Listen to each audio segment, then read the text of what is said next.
Amados hermanos, muy buenos días. Como siempre es un gozo, es un gusto el que podamos compartir la palabra del Señor, encontrarnos, conectarnos en estos tiempos que estamos viviendo. Así que bienvenidos a su iglesia cristiana, carismática cuadrangular, la promesa del Padre. Recordemos que estos son tiempos de intimidad con el Señor e influencia para con las personas. Hemos profundizado en nuestra relación con el Señor, hemos ganado en intimidad con el Señor y el Señor también está añadiendo a la iglesia los que han de ser salvos. Un versículo que estamos compartiendo este año, que el Señor lo puso como enfoque de nuestro trabajo en este año, tiene que ver con el libro de los Hechos, en el capítulo número 2, el versículo número 46, que no lo podemos olvidar. Tenemos que estar repitiendo este versículo permanentemente y ojalá memorizarlo, porque es lo que Dios está haciendo. Dice el versículo 46, y perseverando unánimes cada día en el templo, y partiendo el pan en las casas, comían juntos con alegría y sencillez de corazón, alabando a Dios y teniendo favor con todo el pueblo. Y el Señor añadía cada día a la iglesia los que habían de ser salvos. La manera de trabajar del Señor, mis amados. El Señor trabaja así. Usted y yo compartimos el pan, compartimos de nuestra vida, compartimos de la sencillez de nuestra vida. Y el Señor va añadiendo a la iglesia los que han de ser salvos. Extender el evangelio, y mire que sin tanto predicar, muchas veces hasta sin hablar, el Señor está añadiendo a la iglesia los que han de ser salvos. Qué trabajo el que está haciendo el Señor con nosotros en este tiempo. Amados hermanos, y para compartirle la palabra del Señor en este día, quiero pedirle el favor que usted, allí donde está, cierre sus ojos, que incline su rostro y que nos pongamos de acuerdo en una sencilla oración. Padre, en el nombre de Jesús pedimos, Señor, que bendigas tu palabra, Señor. Y que esa palabra llegue a nuestro corazón, Señor, y que sea rema en nuestras vidas, Dios. Gracias, Señor, porque deseoso está nuestro espíritu, nuestro corazón, Señor, de recibir tu palabra, Dios. Bendícela, Padre. Y Señor, yo pido que tú bendigas a cada uno de mis hermanos que escuchan tu palabra en este día, Señor. Y Padre, que cada uno pueda sentir ese toque particular, ese toque especial, Señor, de tu espíritu, de tu presencia en la vida de cada uno. En el nombre de Jesús. Amén. Amén, mis hermanos. Bueno, para hacer algo como introducirnos en el tema, pues quiero recordarles que el Señor viene hablándonos ahí en una secuencia, porque el Señor provee para nuestras necesidades. Tal vez las dos dificultades más extremas que teníamos, la enfermedad y el pecado, el Señor provee a través de su cuerpo y de su sangre lo que es el perdón de los pecados, pero la sanidad del cuerpo. ¿Y saben por qué? Porque realmente el Señor quiere que nosotros estemos bien. Lo hace porque Él es bueno, porque Él nos ama. Por eso Él no quiere que a nosotros se nos pierda el gozo, que nosotros realmente pues nos perdamos de la fiesta. Él quiere que nosotros participemos junto con Él de esa fiesta, con alegría, con sencillez de corazón. Pero la semana pasada veíamos que es el deseo del corazón de Dios que seamos felices. Dios quiere que tú y yo seamos felices, y no que seamos felices cuando tengamos determinadas cosas o vivamos en determinadas circunstancias. Dios quiere que nosotros seamos felices en medio de este tiempo de crisis, en medio de este tiempo de pandemia. Y ahí es donde nosotros sí podemos mostrar lo que el Señor hace en medio de nosotros. Y entonces, hermanos míos, pensando en eso, pues hemos venido hablando de que el Señor quiere que seamos felices, de que el Señor quiere que nosotros verdaderamente prosperemos, y entonces entran los pensamientos, ay, pero ¿cómo vamos a ser felices? ¿Cómo vamos a prosperar en medio de una pandemia donde lo que vemos por todos lados son limitaciones económicas, el temor a la enfermedad, la salud está amenazada, nos sentimos ahí como que las oportunidades cada vez son más pocas, y pues como que no tiene sentido el que el Señor nos hubiera dicho desde el principio de la pandemia. El Señor nos dijo que de esta nos sacará con plata y con oro, pero que también ninguno de los de esta casa se perdería. Y yo tengo esa certeza en mi corazón y lo he visto y le doy gracias al Señor por cómo Él está sosteniéndonos lejos de ese COVID-19. El Señor está sosteniéndonos y el Señor está guardándonos. Ahora, les aconsejo que nosotros también pongamos de nuestra parte, ¿cierto? Que nosotros realmente seamos de esas personas que se guardan. ¿Que se guardan para qué? Para que el Señor haga la obra en medio de nosotros. Y por eso, mis amados hermanos, en este tiempo de pandemia, en este tiempo de quizás de dificultad, en este tiempo en que nada parece que como que vayamos a ser prosperados, pues el Señor sí quiere que nosotros sepamos que Él tiene una loca, óigame bien, una loca estrategia. Por eso hoy vamos a estudiar y vamos a mirar en la Escritura la loca estrategia de Dios. Amén. Hermanos, y quiero contarles porque en esta semana que hemos estado en la Convención Nacional de Pastores, pues hemos recibido una cantidad de información, pero particularmente la información, las conferencias que recibí y recibimos en el día jueves, pues le muestran a uno un panorama de una obra tan tremenda, que uno dice, pero yo soy absolutamente incapaz de hacer todo esto. Y se siente uno totalmente inadecuado para hacer esa obra tan portentosa. Y como que uno se siente apabullado, como que es que de verdad esto no se va a poder hacer. Y el Señor entonces me confirmaba, es que la palabra que yo te di para la iglesia en el día de hoy, esa palabra también afecta a tu corazón. Y esa palabra el Señor la puso también para mí. Así que, amados hermanos, vamos a compartir esta palabra que el Señor puso y esa mesa que sirvió el Señor para nosotros en este día. Tiempo de pandemia, tiempo de angustia, tiempo de que no se ve nada, que somos inadecuados, pero el Señor quiere que prosperemos. ¿Y cómo quiere hacerlo? Pues Él tiene una loca estrategia. Una loquísima estrategia. ¿Cómo quiere el Señor que nosotros prosperemos en un tiempo en que realmente el dinero no alcanza para cubrir los gastos? Son tantas las necesidades, no solamente son las situaciones básicas, sino que también la educación, la salud, pues ¿de dónde vamos a sacar eso? Y muchas veces esto afecta hasta nuestra fe. Entramos en una crisis de fe, entramos en una crisis de autoestima, de autovaloración, como que ya somos totalmente inadecuados y ¿cómo nos vamos a sobreponer con dignidad de todas estas cosas? Y entonces el Señor me hablaba, es que esa es la loca estrategia que yo tengo.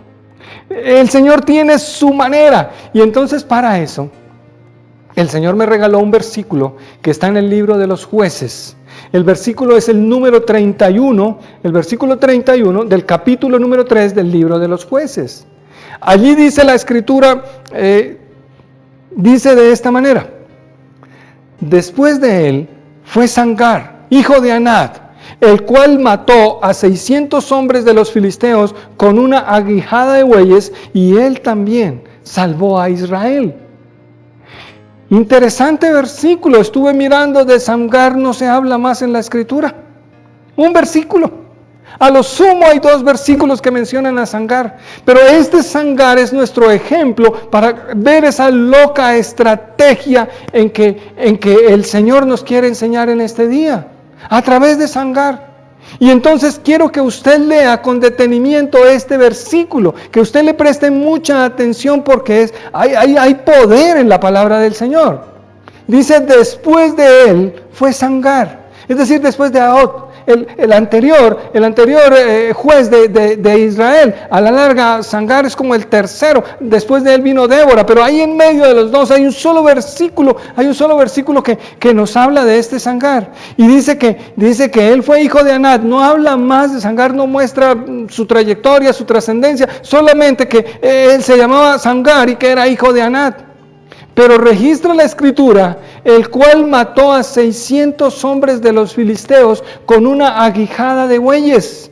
Y aclara, él también salvó a Israel.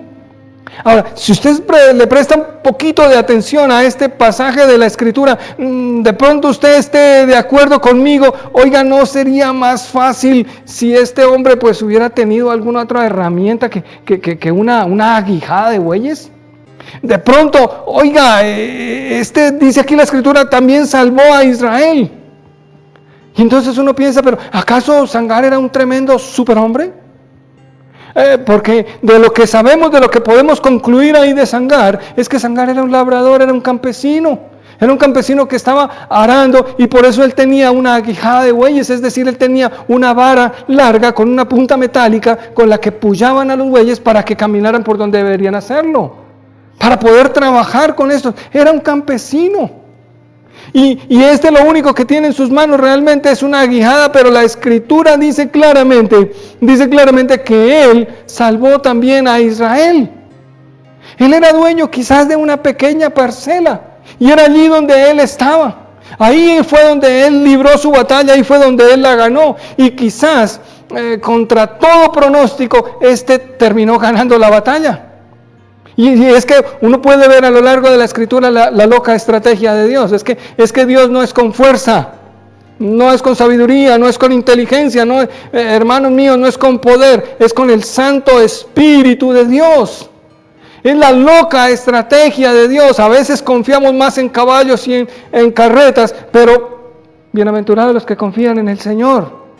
La loca estrategia del Señor, un campesino allí con una aguijada de bueyes, entienda usted, con una lanceta ahí para picar a los bueyes, y con eso él ayudó a librar a Israel. 600 filisteos este hombre mató con esa aguijada. Tenía una entre 600 posibilidades de ganar. Y ganó. La Escritura dice que él ganó. Entonces, quiero que miremos en este versículo para que encontremos algunos principios que Dios quiere que usted y yo utilicemos en este tiempo que Dios nos quiere sacar con plata y con oro. Entonces, vamos a mirar ahí. ¿Qué fue lo primero que hizo realmente Samgar? Y qué es lo que el Señor quiere que usted y yo realmente hagamos. Lo que hizo Samgar fue que él usó lo que tenía. Y yo te digo hoy, usa lo que tienes. ¿Qué era lo que tenía Samgar? A ver, Samgar tenía, de pronto, hubiera sido pues muy interesante que Samgar realmente tuviera una espada, como Excalibur, ¿cierto? O una espada de doble filo con un mango bien poderoso. Además no estaría, pues, tampoco así como tan mal que le hubieran socorrido por ahí con una metralleta o de pronto con un tanque cascabel, yo no sé, pero no tenía eso. Dice aquí que tenía una aguijada de bueyes. Lo que él tenía a su alcance era un pedazo de palo, lo que él tenía a su alcance realmente era una lanceta, pero dice la Escritura que con esa mató a 600 filisteos. Y no quiero que pierdas de vista que el texto añade que él salvó también a Israel.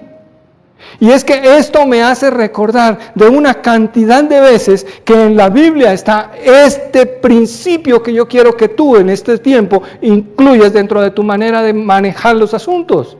Y es que uses lo que tienes.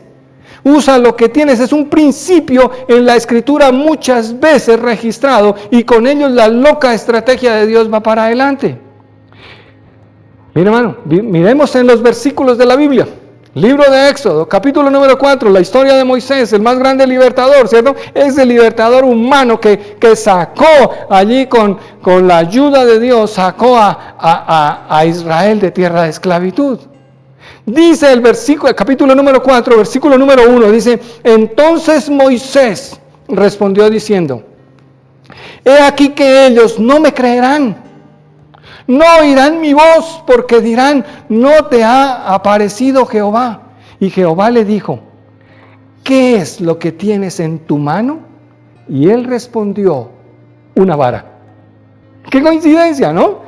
Lo único que Moisés tenía era una vara, y Moisés le está diciendo al Señor: oiga, Señor, cuando yo vaya a hablar con los ancianos de Israel, y de un poquito más adelante, pues él le diría: y cuando voy a ir a hablar allá con el faraón, ¿qué hago? Y el Señor no le da una estrategia más extraña, ¿cierto? ¿Qué es lo que tienes en la mano? Y Moisés habla allí de que él tiene una vara. Una vara. Y el Señor, tú conoces la historia, el Señor le dice allí: cuando te presentes allá delante de Faraón, tú tiras la vara en el piso y esa se convertirá en culebra. Y entonces, pues ahí comienza la historia de la liberación de Israel en ese sentido, ¿cierto? En el uso de la vara. Esa vara que Dios te había puesto en las manos de Moisés. Esa vara que era la autoridad de Dios puesta en las manos de Moisés. Pero no era ningún aparato extraño, era sencillamente una vara. Ahora, si tú recuerdas la historia de Moisés, pues ellos salen de Egipto, al fin Faraón deja irlos, y cuando ellos están parados frente al Mar Rojo, allí vuelve Dios y le dice a Moisés: oiga, no se detenga, alza lo que tienes en tu mano. Lo que tienes en tu mano, escúchalo bien. No le dice Dios a Moisés que haga nada extraño, sino que levante lo que tiene delante, que es la mano, la vara que tiene en la mano, y que las aguas se abrirían. Y así sucedió. Hubiera sido mucho más sencillo si Dios le hace aparecer un puente. Hubiera sido más sencillo si aparece un barco, un bote, un yate, alguna cosa en la cual los israelitas hubieran podido pasar. Pero mire que no. Mire que Dios usa lo que tú tienes en la mano. Y comienza a mirar qué es lo que Dios ha puesto en tu mano. ¿Qué es lo que Dios te ha dado? ¿Cuál es la aguijada de bueyes que tú tienes? Porque de seguro que Dios te ha dado algo. Hermanos míos, nos acordamos de este Moisés, increíblemente cómo Dios lo ha ayudado con lo que él tiene en la mano. Me gusta mucho que un poco más adelante, por allá en el capítulo 15 del libro de Éxodo, habla aquí cuando ellos llegan a las aguas de Mará, que eran aguas amargas. Y allí Moisés vuelve a orar al Señor, y Señor, ¿y qué hago? ¿Y cómo hago? Y el Señor le dice: tumba el árbol que está ahí puesto. El árbol no apareció, el árbol ya estaba ahí. A veces nosotros oramos para que Dios haga cosas extrañas y que aparezcan y que desaparezcan, pero lo que Dios en realidad quiere es que tú mires lo que Él ha puesto en tus manos. ¿Qué es la aguijada que tú tienes? ¿Cuál es tu aguijada? Quizás es un don, quizás es un talento, quizás es una idea, quizás es algo físico, quizás es una oportunidad, quizás es un trabajo. ¿Qué fue lo que el Señor puso en tu mano? ¿Se acuerdan de Hechos capítulo número 3? Pedro y Juan. Pedro y Juan llegan y entonces ellos ven que hay un hombre que está tirado cojo, enfermo, en la puerta del templo. Y este hombre se queda mirándolos, esperando, dice la Escritura, que le den una limosna. Pero ¿qué limosna es la que estos le dan realmente? Hermanos míos, si ustedes miran Hechos capítulo número 3, versículo número 4, dice: Pedro con Juan, fijando en él los ojos, dijeron: míranos, míranos. Entonces él estuvo atento, esperando recibir de ellos algo. Mas Pedro dijo, nótelo bien: no tengo plata ni oro, pero lo que tengo te doy. En el nombre de Jesucristo de Nazaret, levántate y anda. Y tú lees el capítulo, el pasaje completo, y te darás cuenta que este hombre se levantó y anduvo y daba gloria al Señor. Pero Pedro y Juan, ¿qué era lo que tenían? No tenían plata ni oro, pero tenían la autoridad de Dios. Esa misma autoridad que tú y yo tenemos hoy por el poder del Espíritu Santo. Hoy quizás no tenemos una vara, pero tenemos la misma autoridad en el nombre de Jesús. En el nombre de Jesús podemos ordenar, en el nombre de Jesús podemos participar, en el nombre de Jesús podemos hacer. Hermanos míos, quizás eso es lo único que nosotros tenemos. Y si lo que tú tienes es un talento, no te sientas menos espiritual o más espiritual, hermano. Si te has podido capacitar, si has podido aprender, si tienes acceso a nuevas cosas, úsalas, porque eso es lo que el Señor te ha dado. Esa es tu aguijada. Esa es la herramienta que el Señor te ha dado para que pues salgas de esta pandemia con plata y con oro. Porque tú sí puedes. Y amados hermanos, quizás el Señor te ha permitido tener acceso a una información, a un conocimiento que los demás no. Esa es una aguijada que el Señor ha dado y ha puesto en sus manos. Hermanos míos, lo que yo puedo decir, hermanos, es que gracias al Señor Él es fiel. No es con la aguijada, mis amados hermanos, no es con el poder del ejército, ni de la fuerza, ni de la espada, no es con el poder de la aguijada, es porque el Señor es fiel, porque Él prometió que nos bendeciría, porque Él prometió que nos levantaría, porque Él dijo que nos sacaría con plata y con oro. Y Él es fiel a su palabra. ¿Sabe? Mira, este principio está a lo largo y ancho de la Escritura. Acuérdate, Elías se encuentra con una viuda, está por allá en Reyes, capítulo número 17. Primera Reyes, capítulo 17. Se encuentra Elías con una viuda y le dice a la viuda, ¿qué tienes en medio de una tremenda hambruna?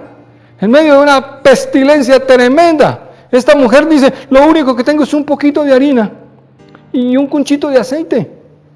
Y estoy pensando en hacer una torta y asarla y darle la mitad a mi hijo y la mitad para mí y sentarnos a esperar a morirnos, pero no tengo más.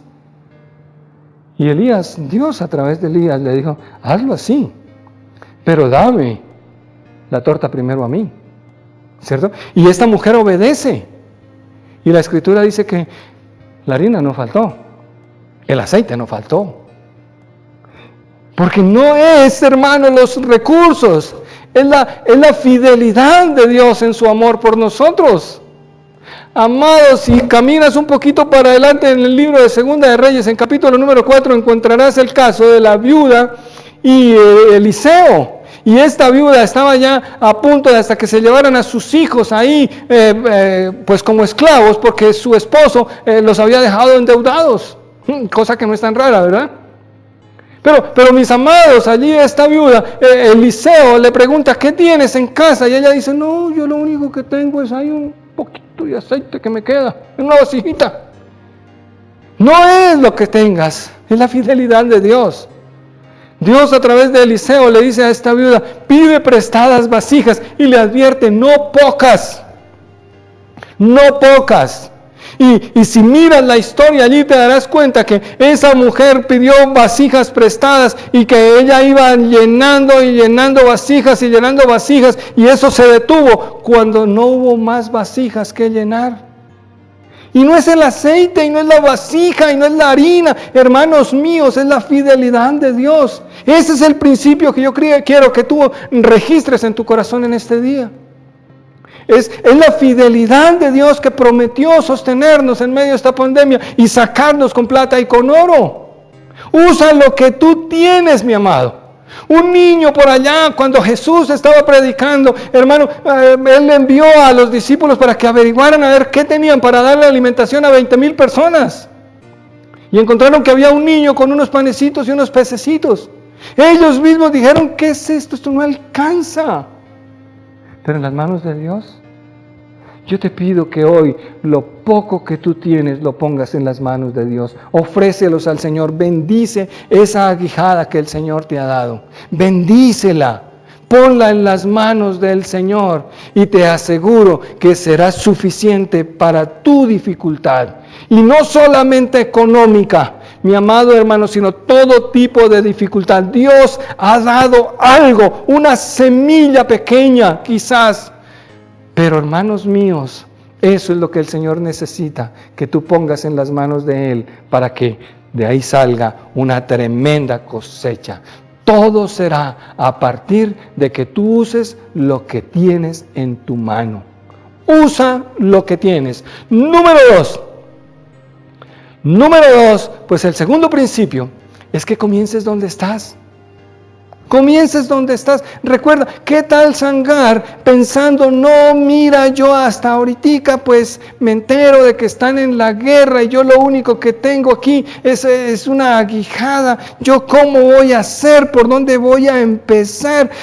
No, tú ves que Sangar no salió corriendo a buscar otras alternativas. No, Sangar comenzó donde él estaba.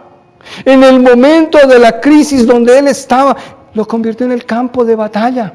Y es que es ahí donde tú estás. No busques soluciones, hermano mío, que es que me voy del país, que me voy para allí, que me voy para allá, que me voy a enganchar con fulano, con sutano. No, esas estrategias humanas, perdóneme, mi amado hermano, pero no funcionan en este plan que el Señor nos está metiendo. Es una loca idea que Dios tiene, es una loca estrategia que el Señor usa. En el momento de la crisis, Él arrancó donde Él estaba. Fue ahí en su propio campo donde Él usó la aguijada que tenía. Y usted nota, hermanos míos, que no mató 600 filisteos de una sola vez. Sino la Biblia dice que 600, y tenemos que entender que primero mató a uno. Y después 2, 3, 4, hasta que llegó a 600, empezó donde él estaba. Ese es el secreto. A veces nosotros, es que yo voy a comenzar mi negocio el día que empieza ya. Hazlo ya.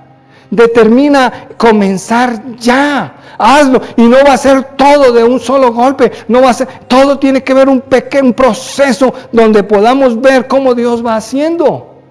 A veces nosotros nos limitamos pensando es que Dios va a hacer aparecer y que Dios va a desaparecer y que Dios va a traer. Hermanos míos, comienza donde tú estás, porque ahí comienzan los milagros, usando lo que tienes en el lugar donde estás. Créeme que no necesitas más. Y quiero recordar de un ejemplo importantísimo en la Biblia. ¿Se acuerdan de José?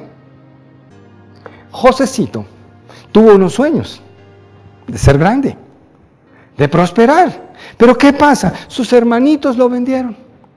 Fue a parar por allá a Egipto, vendido como un esclavo. A los peores enemigos, a los ismaelitas, lo vendieron y allí lo comerciaron con él. Pero este José, fiel a lo que él había escuchado o sentido o percibido de Dios, él continuó una vida de integridad. Cayó en la cárcel. Allí él pasó dificultades y penurias. Pero un día, el faraón tuvo un sueño, que lo soñó inclusive 2 veces. Y José va e interpreta el sueño de Faraón. Y cuando José interpreta el sueño de Faraón, le dice, oiga Faraón, es que van a haber 7 años de abundancia. Pero inmediatamente después vendrán 7 años de escasez, de hambre, de tremenda pandemia, tremenda crisis. Y pues yo le aconsejo que usted pues ponga gente muy sabia para que le administre esta cosa y pues usted pueda pasar sin tanta penuria y el país pueda sobrevivir. El faraón encuentra de que, oiga, nadie más sabio ni nadie más inteligente que el mismo José para hacer estas cosas y lo pone al frente de este negocio. ¿No le parece que hubiera sido mucho más fácil que José levantara una oración al cielo y entonces el cielo hiciera que apareciera una cantidad de trigo y de comida? Eso hubiera sido lo que de pronto muchos de los creyentes y de los cristianos harían. Frente a la crisis, oran para que, que aparezca o que desaparezca. Espejito, espejito, abracadabra. Pero no fue así. Si ustedes miran en la escritura el libro de Génesis capítulo 41 y quiero leerles versículo 47 a 49, dice, en aquellos 7 años de abundancia, la tierra produjo a montones y él reunió todo el alimento de los 7 años de abundancia que hubo en la tierra de Egipto y guardó alimento en las ciudades, poniendo en cada ciudad el alimento del campo a sus alrededores. Recogió José trigo como arena del mar, mucho en extremo, hasta no poderse contar, porque no tenía número. Fíjese que José comienza un proceso. No es una oración que resuelva la situación, ¿cierto? Hubiera sido perfecto que eso sucediera en un solo momento, pero aquí José nos muestra que esta estrategia tardó 14 años. Y 14 años en que José tuvo que administrar correctamente, administrar con sabiduría. La estrategia que Dios le dio a José es que incrementara, facilitara, empujara, impulsara la producción agrícola en las tierras de Egipto para que la tierra produjera mucho y que construyera graneros y que esos graneros los llenara y que luego en el tiempo de hambre comenzara a repartir el alimento hasta que la gente realmente pudiera participar, pudiera salir de la crisis sin tanta penuria. Mis amados, 14 años ante las necesidades económicas existentes, quizás de hoy, quizás hermanos míos, estamos en un tiempo de crisis y estamos viendo, no, hay una crisis muy grande. Amado, paso a paso, donde tú estás, moneda a moneda, se va haciendo la diferencia.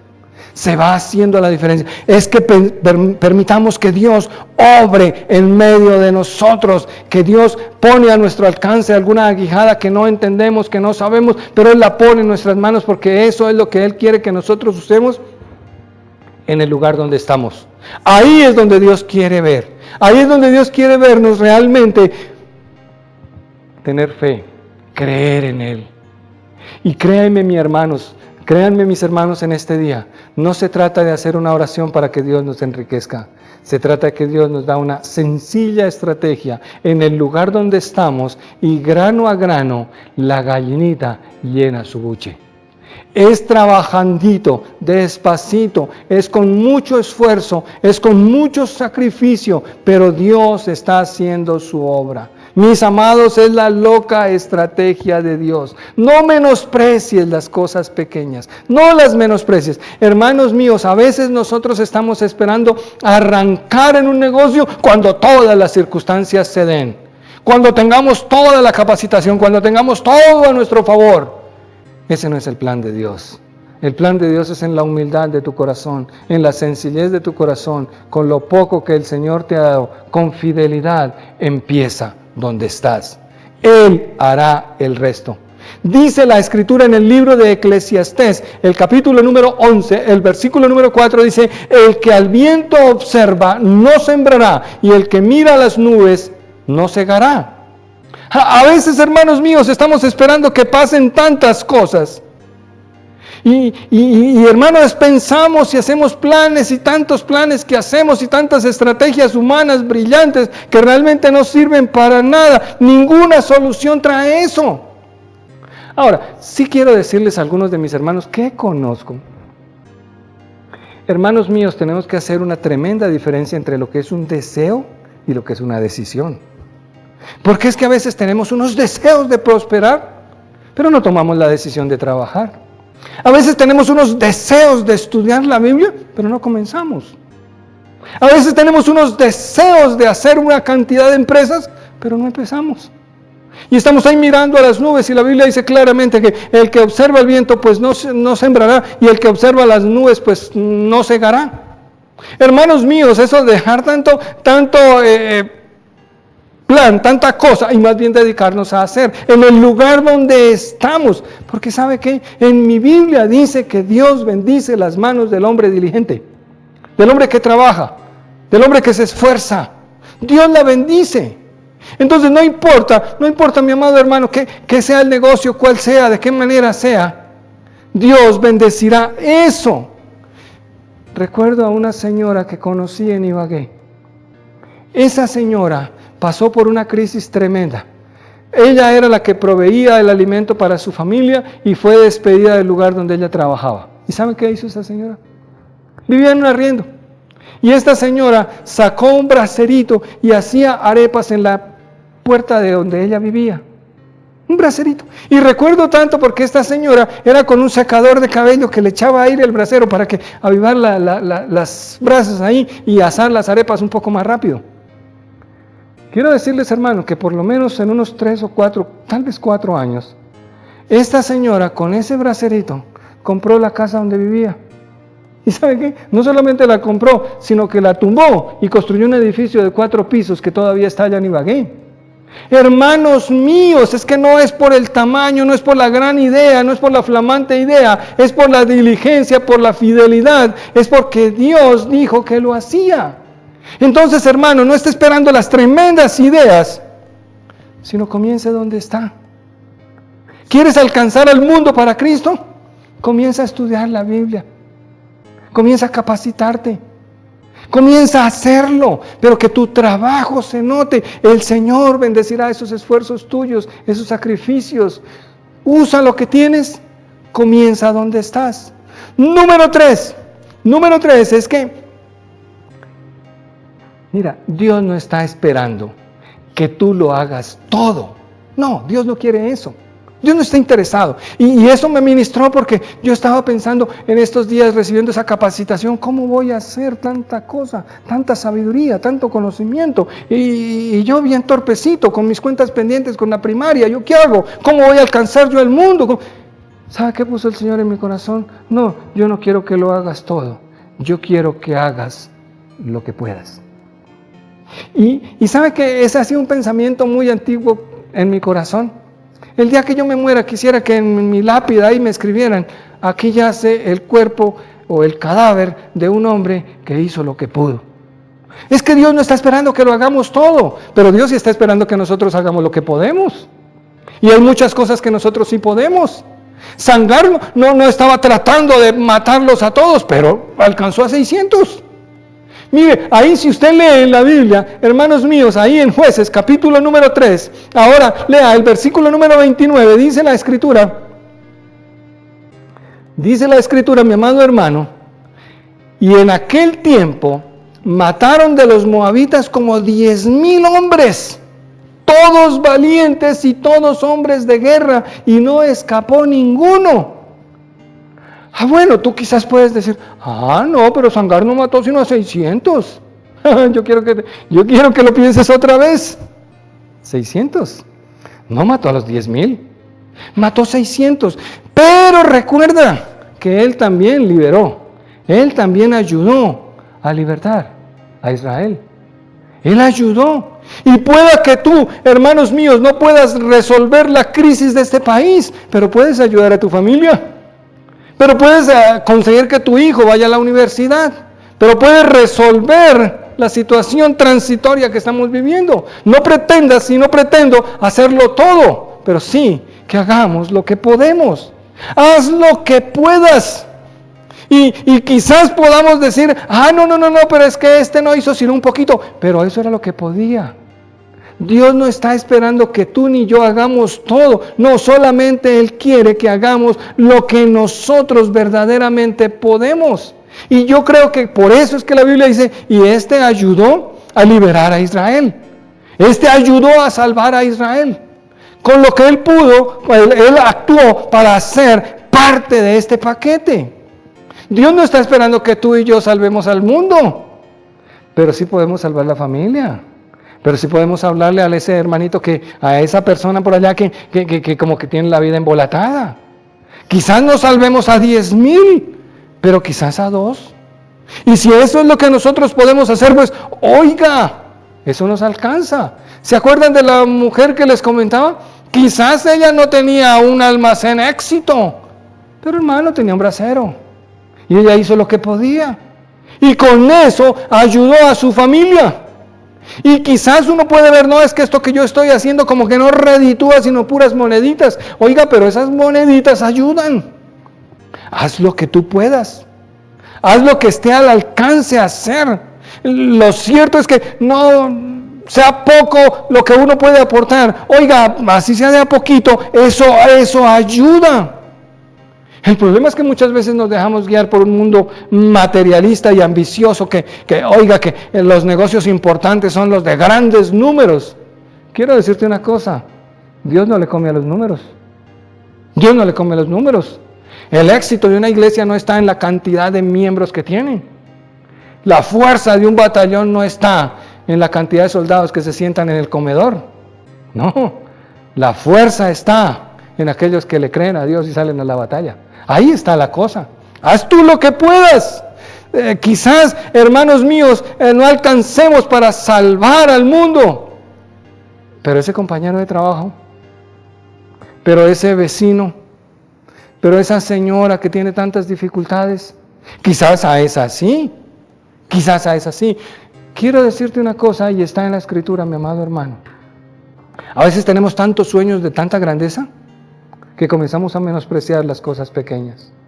Y la Biblia dice claramente, mi amado hermano, libro de Zacarías, capítulo número 4, el versículo número 10 dice: porque los que menospreciaron el día de las pequeñeces se alegrarán y verán la plomada en la mano de Zorobabel. Oiga, despreciar las cosas pequeñas. Es que, hermanos míos, las cosas más grandes en este mundo en algún momento fueron pequeñas. Una pequeña semilla se convierte en un tremendo árbol. Una pequeña moneda puede comenzar un movimiento financiero poderoso. Una pequeña cosa. No podemos pasar por alto estos principios que el Señor tiene en su palabra. La única arma que tenía Sangar era una aguijada de bueyes. ¿Qué tal Sangar se hubiera puesto a pensar? Pero es que yo con esto, con esta pinta y sin dinero, ¿quién me va a querer a mí? No, mi amado hermano, Sangar no se puso a medir, Sangar no se puso a pensar, Sangar no se puso a despreciar, a menospreciar las cosas pequeñas, sino que él confió en la fidelidad de Dios y en que Dios tenía un plan, aun cuando a usted y a mí nos parezca un plan loco. Y hermanos míos, solo por recordar, usa lo que tienes, empieza donde estás y haz lo que puedas. Dios no espera más de ti. Te sacará con plata y con oro, fue lo que el Señor dijo. ¿Cómo lo va a hacer? No lo sé, pero lo va a hacer. Y mis amados hermanos, quiero cerrar esta enseñanza, tal vez con una idea que tengo en mi corazón, en el sentido que no podemos detenernos a pensar en lo que tenemos y que eso no va a crecer. Esas son las voces de desánimo del enemigo. Valora lo que tienes, porque lo que tienes es la semilla de una tremenda, tremenda bendición que el Señor tiene para ti. No desprecies, no menosprecies lo que el Señor te da. Sangar tenía una aguijada. Elías tenía un manto. David tenía una onda. Quizás tú no tienes ni aguijada, ni manto, ni onda. Pero, ¿qué fue lo que el Señor puso en tus manos? ¿Qué te dio el Señor? Porque estos tres que te he nombrado salieron victoriosos con pequeñas cosas. Si buscas al Señor, créeme, Él te mostrará esa arma contundente que Él ya te dio para que tú desarrolles ese potencial y desarrolles esa bendición que ya el Señor te entregó. Quizás un pan, un pez levantado al Señor, ofrecido con gratitud al Señor, pueda alimentar a 20,000 personas. Eso no depende de ti y de mí, esa es la misericordia y la gracia del Señor. Quiero concluir de esta manera, mis amados hermanos, citando un versículo que está en el libro de Isaías, en el capítulo número 60, el versículo 21 y 22, que dicen de esta manera: y tu pueblo, todos ellos serán justos, para siempre heredarán la tierra. Renuevos de mi plantío, obra de mis manos, para glorificarme. Y escucha bien lo que dice la Escritura: el pequeño vendrá a ser 1000, el menor un pueblo fuerte. Yo, Jehová, a su tiempo haré que esto sea cumplido pronto. Es Dios el que promete. El pequeño, ese más pequeño, vendrá a ser 1000. Y el menor será un pueblo fuerte. Piénsalo, mi amado hermano. Piénsalo. Cierra tus ojos, inclina tu rostro y vamos a orar. Padre, muchas gracias que tu palabra, Señor, nos trae esa semilla de crecimiento, de bendición. Esas promesas que tú haces para tus hijos, Señor. Muchas gracias, Dios. Bendice tu palabra en medio de nosotros, Señor. Y yo oro, Padre mío, porque tú te dejes encontrar en estos tiempos de todos aquellos que de sincero corazón te buscan, Señor. Y que tú les muestres lo que has puesto en las manos de cada uno, Señor. Padre, que esas oportunidades, que esos momentos, Señor, no se pierdan, porque son circunstancias y son situaciones que tú has permitido y que tú has planeado desde la fundación del mundo para que nosotros ahora recibiéramos esas oportunidades, esas bendiciones, Señor. Padre, muchas gracias que en la vida, Señor, tú has puesto ya esos puntos, Padre mío, en los cuales hallamos la bendición, Dios. Padre, muchas gracias que hoy cada uno puede hacerse sensible verdaderamente a tu Espíritu, Señor, mirando lo que tú has puesto en las manos de cada uno. Quizás son cosas sencillas, esa es tu loca estrategia, Señor. Quizás son cosas pequeñas, esa es tu manera, Señor. Padre mío, quizás no hay mucha oportunidad ni mucha circunstancia, Padre. Señor, quizás lo único que tenemos es fe en ti, Padre. Pero sabemos que al que tiene fe, todo le es posible, Señor. Hoy declaro, Señor, que la iglesia, los miembros de la iglesia de la promesa del Padre son más que vencedores en todas estas cosas. Y, Señor, declaro que son prosperados en el nombre de Jesús. Amén, amén y amén.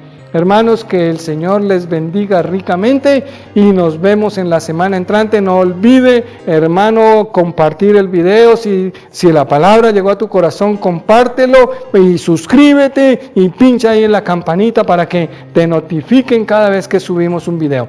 Que el Señor les bendiga y nos vemos la otra semana.